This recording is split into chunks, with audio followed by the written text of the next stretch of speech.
RTC సమ్మె మూడో రోజుకు చేరింది. ఇప్పటికే ఒక ప్రాణం గాల్లో కలిసింది. ఆవేశపూరిత నిర్ణయాలు వద్దని నాయకులు విన్నపాలు చేస్తున్నారు. ఇక ఆర్టీసీ కార్మిక సంఘాలు చర్చల కోసం సెక్రటేరియట్ కి వచ్చారు. ఇవన్నీ ఒకవైపు అయితే ముత్తోజీపేటలో సీన్ మరోలా ఉంది. వరంగల్ జిల్లా ముత్తోజీపేటలో ఉద్వేగ వాతావరణం కనిపిస్తోంది. నర్సంపేట డిపోకి శంకర్ గౌడ్ మృతదేహం తీసుకెళ్లేందుకు కార్మికులు ప్రయత్నిస్తున్నారు. నర్సంపేట బస్టాండ్ దగ్గరే కడసారి నివాళులు అర్పిస్తామంటున్నారు కార్మికులు. శంకర్ గౌడ్ డెడ్ బాడీ నర్సంపేట డిపోకి తీసుకువెళ్లాలని వారు డిమాండ్ చేస్తున్నారు. నిన్న శంకర్ గౌడ్ పెట్రోల్ పోసుకుని నిప్పు అంటించుకున్న చోటనే మృతదేహాన్ని ఉంచి నివాళులు అర్పిస్తామంటున్నారు సహోద్యోగులు. కార్మికుల పోలీసుల మధ్య తోపులాట జరిగింది. పోలీసు వాహనం ధ్వంసం చేశారు ఆర్టీసీ కార్మికులు. ఆర్టీసీని ప్రభుత్వంలో విలీనం చేయాలని, దానికి అపాయింట్ డేని ఇప్పుడే నిర్ణయించాలని కార్మికులు డిమాండ్ చేస్తున్నారు. ప్రభుత్వం ఇప్పటికైనా కార్మికులకి న్యాయం చేయాలని వారు డిమాండ్ చేస్తున్నారు. ముత్తోజీపేట చేరుకున్న మాజీ మంత్రి సత్యవతి రాథోడ్, పెద్ద సుదర్శన్ రెడ్డి, బీఆర్ఎస్ నేతలు.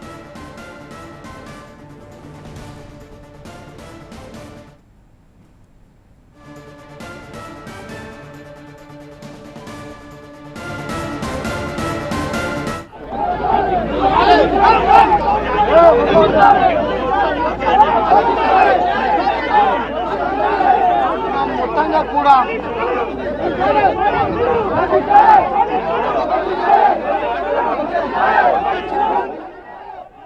శంకర్ గౌడ్ భార్య ఏమంటున్నారో ఒకసారి విందాం. 10 నిమిషాలు ఆర్టీసీ గురించే అంత తన్నాడిండు. ఆర్టీసీ గురించే మొత్తం మస్తు టెన్షన్ పెట్టుకున్నాడు. ఆర్టీసీ కోసానికి ఒక పావు గంట అక్కడ వదిలిపెడితే ఏమవుతుంది, అక్కడ తీసుకుపోయి చూపించుకొని వస్తే అయినా కూడా తృప్తి ఉంటుంది కదా. ఆర్టీసీ గురించే చనిపోయిండు ఆయన. ప్రజల కోసానికి వాళ్ళని బ్రతికి ఈయన చనిపోయిండు. దానికోసం తృప్తిగా ఉండాలి కదా. ఆయనకు ఒక 10 నిమిషాలు కొంచెం తృప్తి ఉంటుంది కదా. నా డిపోలో చనిపోయినా నేను అని ఆయన ఆత్మ కొంచెం శాంతి పడాలని మేము కూడా కోరుకుంటే వాళ్ళు ఇంటనే లేరు పోలీసు వాళ్ళు.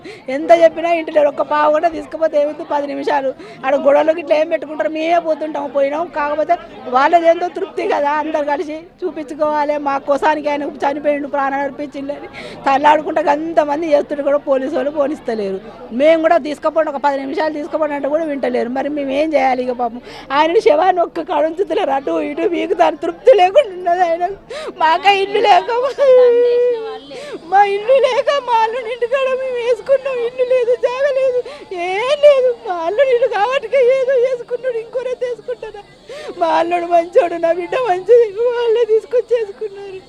మాకు ఎందుకంటే ఏం లేదు, గవర్నమెంట్ గురించి ఏం లేదు.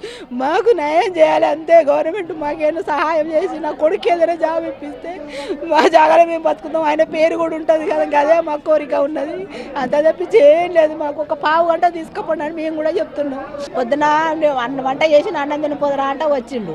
అన్నం తిన్నారంటే మాకు ఆ డిపోలో వంటలు చేసి తిన్నా అని చెప్పిండు. మరి తింటే మరి పడుకోరాదు కాసేపు అంటే కొంచెం చల్ల అయ్యి చల్ల తాగి మళ్ళీ డిపోకే పోవాలి. నేను ఆడందరూ కూర్చున్నా కానీ నేను ఒక్కడిక్కడ ఏం చేయాలి, ఒక చల్ల చేసి అమ్మాట కొంచెం చల్ల చేసి ఇచ్చిన. చల్ల తాగిండు, పక్క వేసిన పడుకో అంటే ఇప్పుడు వద్దు మళ్ళీ వస్తా అంటే మరి నేను వస్తా పాట నువ్వెందుకు రావడం, నేను ఒక్కదాన్ని, నేను ఒక్కడిని పోతే మీరు సాయంత్రం రా అంటాడు. నేను వస్తా బా అన్నా. నాకు డౌట్ వచ్చి మరి నేను కొంచెం మెంటల్ డిప్రెషన్ అయింది ఆయనకు. అంతా ఉండి డిపోకి ఫోన్ చేసిన, మరి ఇట్లా మా ఆయన కొంచెం టెన్షన్ పడుతున్నాడు, కొంచెం కనిపెట్టండి ఆయన అని చెప్పిండు. చెప్పటే వాళ్ళు నాకు ఫోన్ చేసి ఆయనకు తగలబెట్టుకున్నాడు, పెట్రోల్ పోసి అన్నారు. పెట్రోల్ పోసి తగలబెట్టుకున్నారు, హాస్పిటల్ తీసుకుపోయి అని చెప్పిండ్రు. నేను బయటాలకే హాస్పిటల్ తీసుకుపోయి అని చెప్పిండు. నేను హాస్పిటల్కి పోయేటాలకే అయిపోయింది. వీళ్ళందరూ టెన్షన్, వాళ్ళందరూ గొడవ పెడుతున్నారు. నన్ను ఏం మాట్లాడేయకండి, నేను మా ఆయన దగ్గరికి పోవాలని అటు వెళ్ళిపోయాను. డిమాండ్ చేసేటోళ్ళను సస్పెండ్ చేస్తాము, లేకపోతే రిమూవ్ చేస్తామని 2-3 సార్లు చెప్పిండ్రు. అది టెన్షన్ బాగా అయింది. దానికి ఎక్కడ రిమూవ్ చేస్తారు ఎట్లా అని అది టెన్షన్ బాగా పట్టుకున్నది. ఎట్లా చేసి మాకు కార్మికులకు న్యాయం చేయాలని ఆ పని చేసుకున్నాడు ఆయన. అంతే చేయలేదు. గవర్నమెంట్లో కలపాలి సార్ కంపల్సరీ. అంతగానో చనిపోయిండ్రు కదా. అంత ఆయన ఇట్లా కార్మికుల కోసానికే చనిపోయిండు ఆయన. ఇప్పుడు కూడా వాళ్ళు 1-2 సంవత్సరాలు మనిఫెస్టోలు ఏం పెట్టిండ్రు, మేము గెలవంగానే మేము ఆర్టీసీలు కలుపుతామని చెప్పిండ్రు కదా గవర్నమెంట్లో. ఇంకా కలపడానికి ఇప్పుడు 2 సంవత్సరాలు నార అవుతుంది. ఇంకెప్పుడు కలుపుతాడు? ఒక్కొక్కరు జీతాలు సరిగ్గా లేక మస్తు ఇప్పటికని. కాకపోతే ఏంటి, ఎలక్షన్లు పెట్టమన్నారు. అన్నిటికీ ఎలక్షన్ డిపార్ట్మెంట్కి ఉన్నాయా అండి?